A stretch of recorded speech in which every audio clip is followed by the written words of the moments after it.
Governor যেহেতু ব্যবসায়ী, ব্যবসায়ীদের বেদনা নিশ্চয়ই তিনি ভালো বুঝবেন। তো এভাবে সরকার বদলের সঙ্গে সঙ্গে যখন খেলাপির সংজ্ঞাও বদলে যায়, তখন আসলে এই রাজনীতি কি আদৌ কি শেষ হবে, নাকি ধুকে ধুকে এভাবেই নিষ্পেষিত হবে আর্থিক খাত? দেখেন, বিষয়টা হচ্ছে ব্যবসায়ীরা চাইবে, এ চাওয়াটা স্বাভাবিক, কারণ পৃথিবীর প্রত্যেকটা মানুষ তার নিজের স্বার্থ ম্যাক্সিমাইজ করতে চায়। অতএব ব্যবসায়ীরা চাওয়া মানে হচ্ছে ব্যবসায়ীরা তাদের স্বার্থকে সর্বোচ্চ জায়গায় নিয়ে যেতে চাচ্ছে। এখন বিষয়টা হচ্ছে তাদের চাওয়া দেওয়ার মালিক তো রেগুলেটর। রেগুলেটরের কাজ কি? রিজিড থাকা, রুলসের প্রতি, স্ট্যান্ডার্ডের প্রতি প্র্যাকটিস।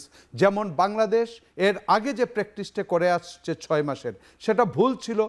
পরে শুনেছি যে ধীরে ধীরে আমরা ইন্টারন্যাশনাল এই জায়গায় যাব। এখন ইন্টারন্যাশনাল একটা স্ট্যান্ডার্ড প্র্যাকটিস হচ্ছে 3 মাস। আপনি কেন 3 মাসটা 6 মাস চাইবেন?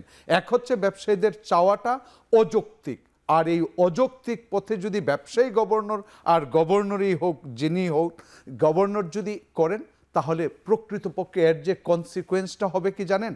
উপর থেকে দেখবেন বাংলাদেশ প্রতিদিন ভালো করছে কি, খেলাপি ঋণ কমতে কমতে শূন্যের কোঠায় চলে যাচ্ছে, কিন্তু ভিতরটা ক্ষয়ে যাচ্ছে।